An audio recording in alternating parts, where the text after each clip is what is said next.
If you want to help out and support the channel, there are a few things you can do. Go check out Flipside Gaming and use the promo code VOIDMAGE in all caps. This will get you 10% off all orders $10 or more. And if you go shopping on tcgplayer.com, go use my affiliate link in the description below. That way all purchases you make will go towards helping the channel. And lastly, go check out my Patreon. It's a more direct way that you can help the channel while also getting some more interaction. I appreciate all of your support. If you haven't already, subscribe and hit the notification bell so you don't miss any videos. Hello everyone, welcome back to another video on the Theros Beyond Death cards. Also welcome to 2020. Going over the set, it's pretty underwhelming, I'm not gonna lie to you, from the perspective of a commander player. But then again, so was the original Theros, so I didn't have sky-high expectations. I would also compare this kind of set to something like Amonkhet, where the reason why it feels a bit more tame might be for standard, but just comparing it to Throne of Eldraine, you had a lot of power in that set for commander, and going into a set where you have powerful god enchantments that are indestructible, you can't make them too overpowered. So going over some of the cards from late December, we have Klothys, God of Destiny, indestructible, red-green, 3 mana, legendary enchantment god. At the beginning of your pre-combat main phase, exile target card from a graveyard. If it was a land card, you get to add a red or green mana to your mana pool. Otherwise, you gain 2 life, and Klothys deals 2 damage to each opponent. See here, it's not super powerful, but it is a 3 mana card, so you can't expect the world of it. I would expect to see this as one of the 99, as opposed to a viable commander option, because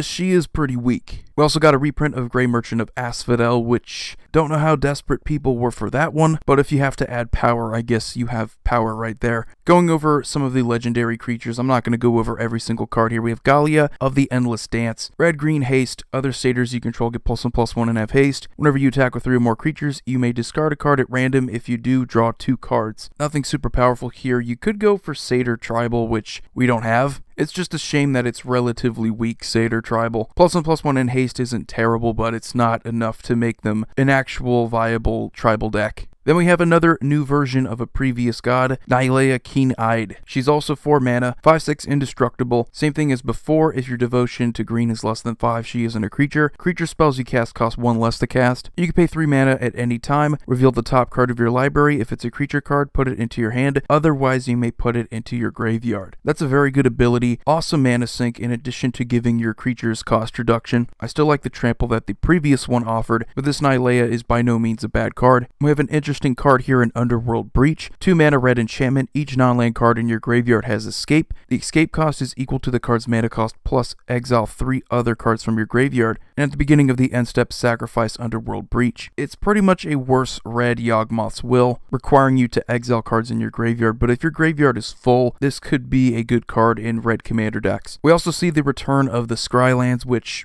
I have no problem with. They're not spectacular lands, but if they have to come into play tapped, you might as well scry one. We also get a new Erebos, 4 mana just as before with the same god condition. Whenever another creature you control dies, you may pay 2 life. If you do, draw a card. An activated ability of 2 mana, sacrifice another creature. Target creature gets -2/-1 until end of turn. Very solid god this time around. Probably better than the previous Erebos because you're able to abuse the card draw trigger. Before, he was kind of like a worse version of Greed. Also prevented your opponents from gaining life, which I wasn't super big on. I mean, it's good, but I'd rather just have solid consistency in card draw than the occasional utility. Overall, though, very good if you are into cards that fool around with death triggers like the newer Teysa. Then we have Nyx Lotus, a 4 mana mana rock. It enters the battlefield tapped. You can tap it to choose a color, and you add an amount of mana of that color equal to your devotion to that color. This is a really well-designed card. I like it for the set because it's all about devotion. I don't think it's going to be anything super overpowered. It does enter the battlefield tapped. I just like seeing newer mana rocks like this. We have Ox of Agonas, 5 mana 4/2. When it enters the battlefield, you discard your hand and then draw 3 cards. As an escape 2 of 2 red mana, exile 8 other cards from your graveyard. It escapes with a +1/+1 counter on it. It's a very good card draw in red. More of a standard card though, but it is nice that in Commander you have a way to bring a creature back in red. We have the new Purphoros, Bronze Blooded, 5 mana this time for a 7/6 indestructible. Other creatures you control have haste, and you can pay 3 mana to put a red creature card or an artifact creature card from your hand onto the battlefield, and you sacrifice it at the beginning of the next end step. Not really as good as the previous Perforos, but then again, that Perforos was arguably the most overpowered card in that whole block. As for cheating creatures into play or artifact creatures, it's 3 mana. We have other cards that can do it for 1 mana like Sneak Attack, and I don't think this Perforos is going to see play over Sneak Attack in the decks that want what Sneak Attack does. So overall though, what we really have here in value is a way to give all of your other creatures haste on an indestructible enchantment creature. Not bad to the point where you wouldn't consider it for Commander, but definitely not better than the original. We have Kunaros, Hound of Athreos, Vigilance, Menace, Lifelink, Legendary Hound creature, a 3/3. Creature cards in graveyards can't enter the battlefield, and players can't cast spells from graveyards. So all around a pretty good hate card. If you want to make a stack maybe, but I don't see it seeing a ton of play in Commander. I mean, graveyard decks are most certainly a thing, but there are plenty of decks that fool around with graveyards like land decks that this isn't going to affect much at all. We have a legendary enchantment creature, Ephemia the Cacophony, 2 mana black harpy, flying, 2/1 at the beginning of your end step. You may exile an enchantment card from your graveyard. If you do, create a 2/2 black zombie creature token. It's a your end step trigger, which means it's not going to happen as often, so if all you're getting is a 2/2, I don't think it's worth exiling enchantment cards from your graveyard. We have a Triss, Oracle of Half-Truths. Menace, when it enters the battlefield, target opponent looks at the top 3 cards of your library, separates them into a face-down pile and a face-up pile. You put one of those piles into your hand and the other into your graveyard. Maybe not a commander option that's super strong, but if you have ways to abuse ETBs, it's kind of like a fact or fiction. Heliod Sun Crowned, another new god, this time just 3 mana. Whenever you gain life, put a +1/+1 counter on target creature or enchantment you control. This means that when Heliod's not considered a creature and you happen to gain life, you could just put a +1/+1 counter on him. You could pay 2 mana and another target creature gains lifelink until end of turn. I think this is a very solid card for life gain decks. We already have this kind of strategy with cards like Archangel of Thune, where you can benefit from as many life gain triggers as possible. I did like the Vigilance from the original Heliod though. We get probably the best reprint in a while in Idyllic Tutor. Search your library for an enchantment card, reveal it, put it into your hand for just 3 mana in white. This is definitely going to help with the price of that card. It was around $30, and since it's just a rare, that price should be going down.